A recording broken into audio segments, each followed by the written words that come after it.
Item number 36, instruction same pa rin. Pipiliin natin kung alin sa 1, 2, 3, or 4 ang same ang sinasabi based dito sa babasahin natin. Sabi dito, 저는 요리하는 것을 좋아합니다. I like cooking. Mahilig akong magluto. 특히 한국 음식을 잘 만듭니다. Especially, I'm good at making Korean food. Lalo na kapag Korean food, magaling akong gumawa niyan. 어제는 친구들에게 된장찌개를 만들어 주었습니다. Yesterday, I made 된장찌개 for my friends. Kahapon, pinagluto ko yung aking mga kaibigan ng 된장찌개. 친구들이 맛있다고 칭찬해 주었습니다. My friends complimented me and said it was delicious. Pinuri ako ng mga kaibigan ko at ang sabi ay masarap daw. 내일은 김치를 만들어 보려고 하는데 좋은 배추를 써야 김치가 맛있다고 합니다. Tomorrow I will try to make kimchi. And I heard that kimchi tastes good if I use good cabbage. So dito sa part na to, no, medyo breakdown natin. Meron ditong daguhamnida na grammar. Yan. So, same po siya nung asa na yung dago dito sa ito. Yung 친구들이 맛있다고. So, kapag may gusto kang express na sinabi daw or narinig mo, yung daw na word sa Tagalog, ayan. Okay, so pag meron kang gustong express na narinig mong sinabi ng iba, ayan. So, sabi niya, masarap daw yung kimchi kung good cabbage yung gagamitin. So, yung soya, must use. Okay? So, from the word sida, to use, and then meron lang pong oya na grammar. Yung aya, oya, heya, must. Okay? Okay, so dito tayo sa last part. 오늘 시장에 가는데 좋은 배추가 있었으면 좋겠습니다. So, today, I'm going to the market and I am hoping that there's a good cabbage. Pupunta ako ngayon sa palengke and sana merong magandang cabbage akong mabili. Okay, so dito tayo sa number 1. 저는 요리사가 되고 싶습니다. I want to become a cook or chef. Wala naman pong nasabing ganyan sa binasa natin. 내일 시장에서 좋은 배추를 살 겁니다. Sabi niya, bukas bibili ako ng good cabbage sa market. So sabi bukas. Ang sabi sa passage na nabasa natin is 오늘. 오늘 시장에 가는데. So, X. Number 3. 저는 된장찌개와 김치를 맛있게 만들었습니다. So, yung 된장찌개, yes, pwede nating confirm. May confirmation from his friends. Ang sabi, masarap. Pero yung kimchi, hindi pa siya nakakagawa. Ang sabi niya pa lang is, 만들어 보려고. Tatry pa lang niya, no? Bukas. So, X. Number 4. 친구들은 제가 만든 된장찌개가 맛있다고 했습니다. This one is correct. Ito talaga sinabi ng kaibigan niya, no? Yan. 맛있다고 했습니다. 맛있다고. Sino nagsabi? Yung kanyang mga kaibigan. 친구들은. Yan. 제가 만든 된장찌개. Yung ginawa kong 된장찌개. Okay, so number 4 po yung sagot natin for number 36. Numbers 37 to 38, yung instruction po natin, 다음을 읽고 질문에 답하시오. So may tanong, yun yung sasagutin natin. Number 37, 아래 글의 중심 내용으로 알맞은 것은, so tinatanong ano yung pinakaangkop na main idea. So 중심, main, 내용, content, main idea. So tingnan natin. Nakalagay na po ulit yung mga English term dito kasi na-notice ko na ito talagang passage na to ang hirap ng mga words na ginamit and at the same time yung pagkakakonstruct ng sentences din po ay mahirap. So, I'm gonna explain it the easiest way possible but still, please bear with me, no? So, sundan nyo po yung aking pag-underline. So, check natin yung first sentence. 한국 소비자원은 소비자 피해를 구제하기 위한 정보 산하 기관이다. So sabi, ito daw pong Korean Consumers Agency is a government-affiliated organization or agency that provides or relieves consumer damage. So yun po yung ibig sabihin ng 소비자 피해, consumer's damage. Then second sentence, 소비자의 고충을 들어주고 도와주는 일을 한다. So dito po, in-explain kung anong klaseng trabaho yung ginagawa ni Korean Consumer Agency. Sabi, sila daw po yung tumutulong sa pamamagitan ng pakikinig. They listen to the consumers' grievances. So ito yung mga hard or difficult points nung consumer. Okay, dito na tayo sa next and last sentence na ang haba. 그리고 소비자 문제의 원인을 밝혀 실태 조사, 사례 분석, 대안 평가 등 다양한 방법으로 도출한 개선 방안을 관계 당국에 건의하며 필요시 행정 당국이 바로 시행에 옮길 수 있도록 법령과 제도의 구체적인 계획을 마련하고 있다. Oh, 'di ba? Grabe yung sentence na 'yan. So ito yung pinakamahirap na part na itong isang pagkahaba-habang sentence na 'yan tapos napakakomplikado pa ng pagkaka-construct. Nahirapan din akong isipin paano siya i-explain. But anyway, so ang sabi po kasi diyan, in addition, ito daw pong Korean Consumer Agency, ang ginagawa nila is they suggest improvement measures to the relevant authorities. So, ang unang ginagawa nila is to find yung cause of the problem. Okay, so 'di ba papakinggan nila kung ano yung problem or complaint ng consumer. And then hahanapin nila ano ba yung cause ng problem. Tapos from there, magkakaroon sila ng suggestion sa mga kinauukulan for improvement measures kung saan na-derive nila yung improvement measures na yon sa paggamit ng iba't ibang paraan. So itong mga to is yung fact-finding, cause analysis, and alternative evaluation. And so, pag nakapag-suggest na sila ng improvement measures, they are also preparing concrete plans for the laws and system para yung administrative authorities or yung may kinalaman pa na other part of the government ay ma-implement or enforce yung kinakailangang action. Okay, so yun po yung ating passage. Ang hirap niyang ang hirap na namang arukin. Okay, so anyway, yung pinapahanap is yung main idea. Number 1, 한국 소비자원은 소비자 단체이다. So sabi, ito daw pong Korean Consumer Agency is organization ng mga consumers. So ito po ba yung main idea?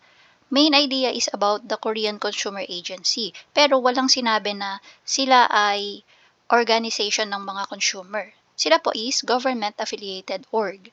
Okay, so mali yung number 1. Number 2, 소비자 피해 단체는 한국 소비자원뿐이다. So ang sabi po dito, ito lang daw po ang consumers agency na meron dito sa Korea. So wala din naman pong nabanggit na ganyan and hindi rin siya yung magiging main idea natin. Number 3, 한국 소비자원은 소비자의 권리와 이익을 지키는 기능을 한다. So, ibig sabihin po niyan, ito daw pong Korean Consumer Agency ay nagpa-protect, 지키는 기능을 한다. So, they are protecting the rights and interest of the consumer. So, ito, ayan, nabanggit yan dito, no? Maraming part dito ang sinasabi about dyan. So, may possibility na number 3. Check muna natin yung number 4. 한국 소비자원은 소비자 피해를 막기 위해 법을 만드는 것이다. So, dito daw po sa Korean Consumer Agency, ginagawa yung mga laws para sa consumers' grievances. Tama po ba? Sila yung nagsasuggest ng plans and improvement measures. Pero, yung paggawa ng laws ay hindi sila. Pinapasa pa nila yon sa relevant authorities. So, yan, nabanggit yan sa last sentence, no, yung pagkahaba-haba. So, hindi rin ito yung magiging main idea natin and mali din po yung pagkakasabi sa kanya. Kaya number 3 yung sagot natin. 한국 소비자원은 소비자의 권리와 이익을 지키는 기능한다. So, if babasahin ulit natin to, yun yung pinakagustong iparating sa atin ng passage, no, na yung Korean Consumer Agency, sila yung nagpo-provide ng relief or sumasagot dun sa mga consumers' complaint and binigay kung ano-ano yung mga paraan na ginagawa nila to do that. Okay, so number 3 yung sagot. Number 38, question natin, 아래 글의 제목으로 알맞은 것은? So ano daw po yung tamang title para sa babasahin nating passage? Sabi, 매달 마지막 주 수요일은 문화가 있는 날이다. 매달, every month. 마지막, last week, Suyuwil Wednesday. So ito pong phrase na to, ibig sabihin yan, every last Wednesday of the month is Cultures Day.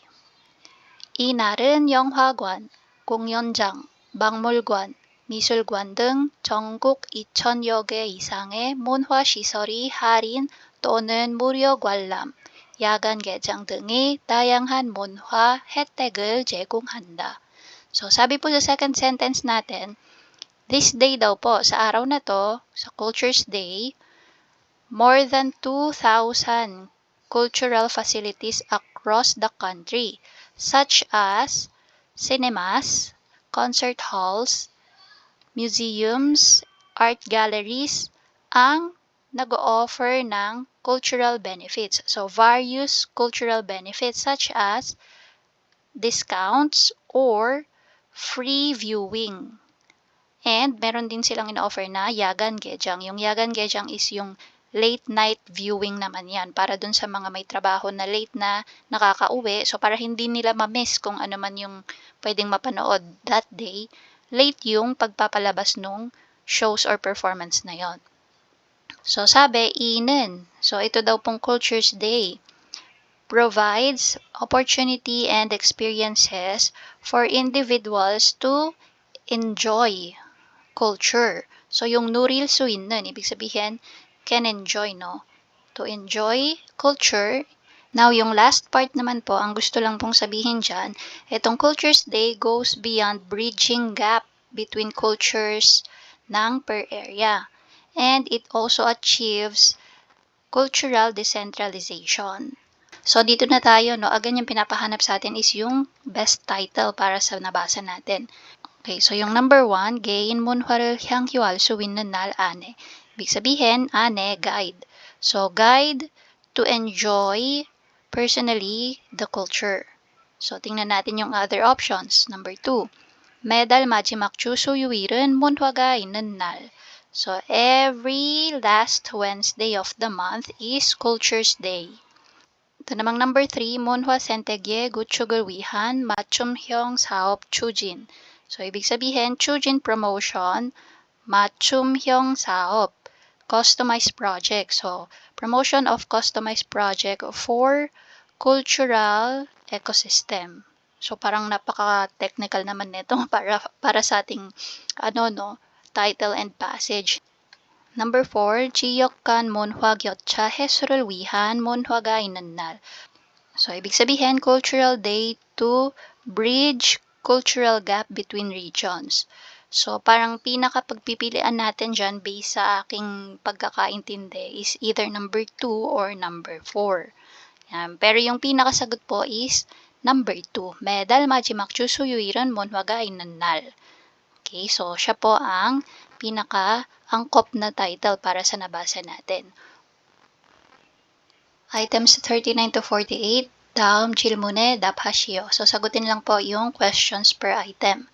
Number 39, 다음 괄호에 들어갈 알맞은 것은, so ano yung pinakatamang sagot sa parenthesis. So, dito sabi ni Ga, 한국 사람들은 추석에 무슨 음식을 먹나요? Sabi niya, yung mga Koreans, anong food yung kinakain nila kapag Chuseok? Sagot sina, 친척들이 모여 함께 blank, tapos pipili tayo if 을 or 를 먹어요. So, ano ba yung pinaka-food na kinakain pag Chuseok? Sagot po is 송편, number 3.